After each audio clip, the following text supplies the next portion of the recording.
Wysteria, energy, twister.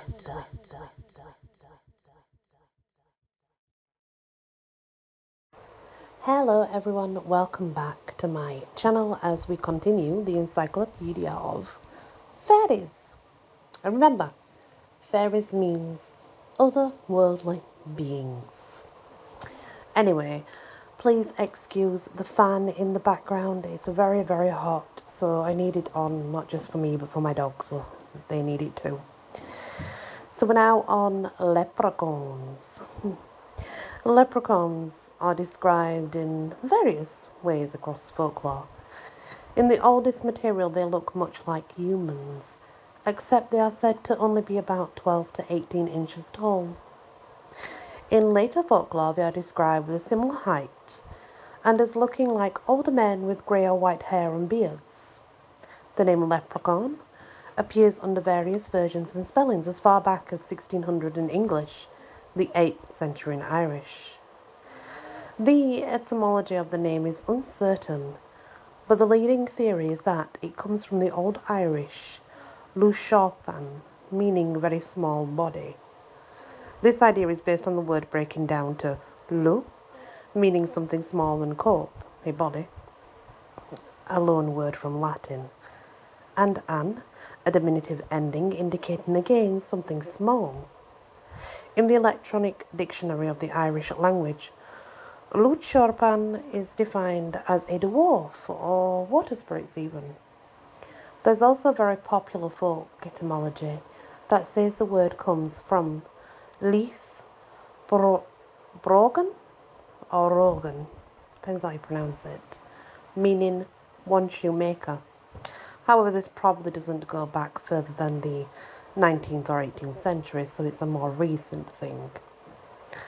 The first Irish appearance of leprechauns, then called Luchiopan, in the Estra Feguso Machleti.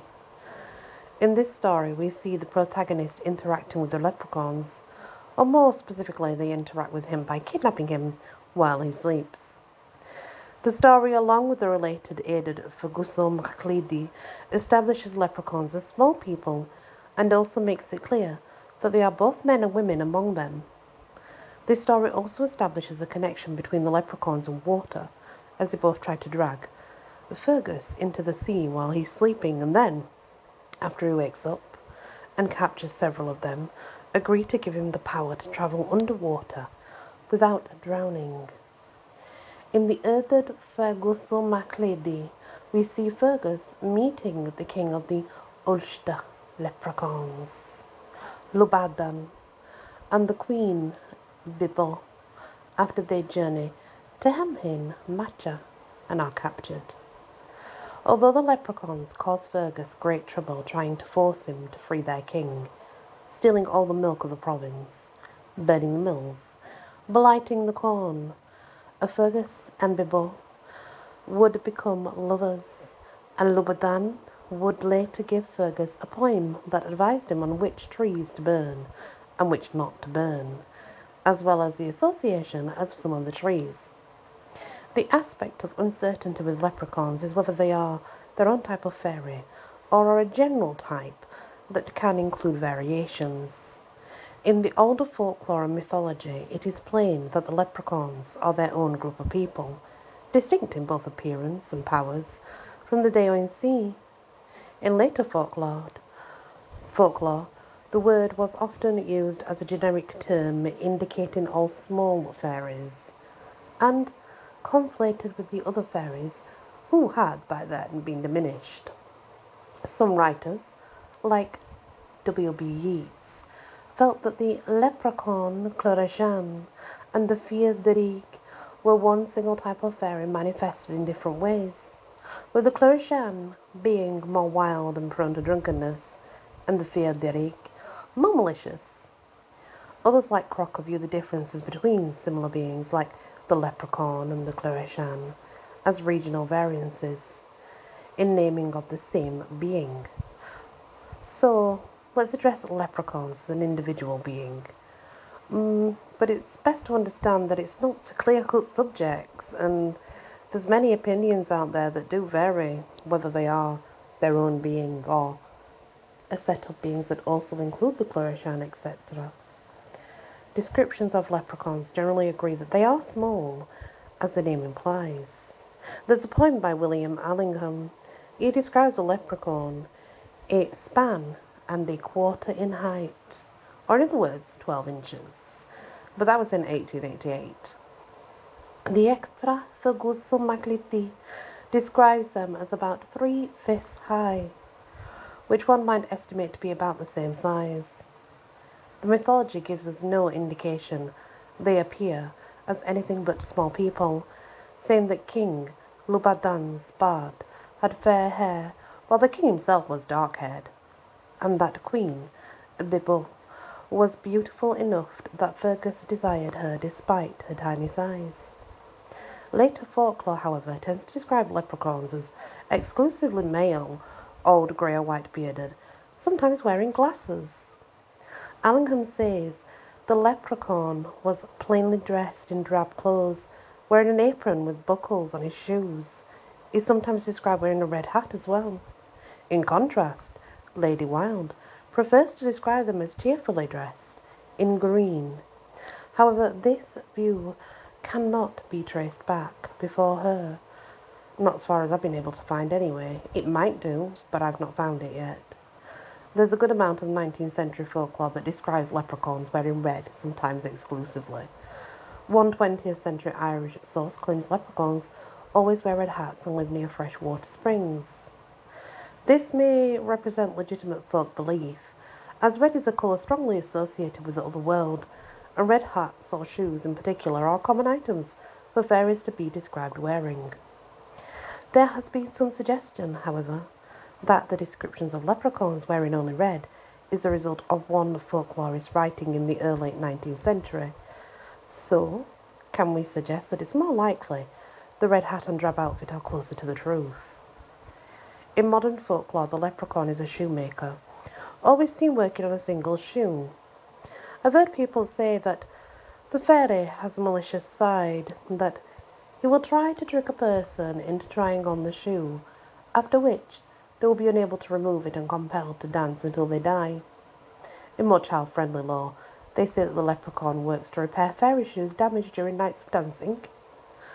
The leprechaun is believed to have great hoards of treasure, as well as the ability to grant 3 wishes to anyone who captures him.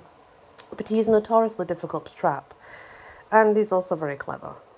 In many stories, a person may think they have gotten a leprechaun only to take their eyes off him for an instant and find he's disappeared. In some stories, he blows the tobacco from his pipe or snuff into their faces in order to make them sneeze and have time to escape. Leprechauns being said to enjoy smoking pipes when they aren't cobbling shoes. In other stories, he will divulge the location of his treasure, which the person will mark with a handkerchief or rag, only to return and find the entire area covered in identical markers. Older folklore, via the mythology, showed us a complicated society which included monarchy, poets, bondwomen, and everything else we'd expect in Irish society at the time. Basically, the leprechauns of 8th century Ireland had a society that mimicked and mirrored Irish society itself. The king of the leprechauns was put under gazer taboos by his poet, which led to the situation in which he was captured by Fergus, for example. Yet modern folklore tells us that leprechauns are solitary shoemakers who amass great treasures that can only be gained if they are captured and tricked into turning it over. Both views grant the leprechaun power, but the newer view has lost the connection to water and sociability, while the older view lacked the hidden treasure and don't look away or he'll be gone idea. One can see the disconnection between older folklore and newer in the views about whether a leprechaun is solitary or social. I mean, to be honest, it's our own choice, right? We decide what we want to believe. When we look at the folklore of leprechauns, we're presented with 2 very different pictures. The oldest mythology shows beings who are social, hierarchical, connected to water, and distinct from the Daeonsihi, although likely connected in some ways. Modern folklore describes almost entirely different beings, solitary, male, earthy, and conflated with the Daeonsihi. In some cases, we can summarise where a tidbit of folklore come from.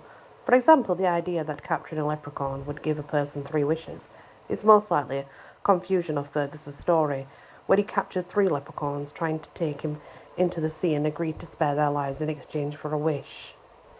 In other cases, such as the idea of leprechauns as fairy shoemakers, we're just left guessing. Powerful society of diminutive water spirits or solitary earthly shoemakers. Both versions of the leprechauns can be found in folklore. Which one represents a true picture of the leprechaun? Well, that's for you to decide, not for me.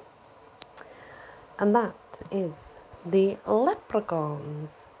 Thank you so much for listening to this episode of the Fae Folk. Please hit the like, share if you can, and also consider subscribing to my channel. Many blessings. Wysteria. Energy. Twister.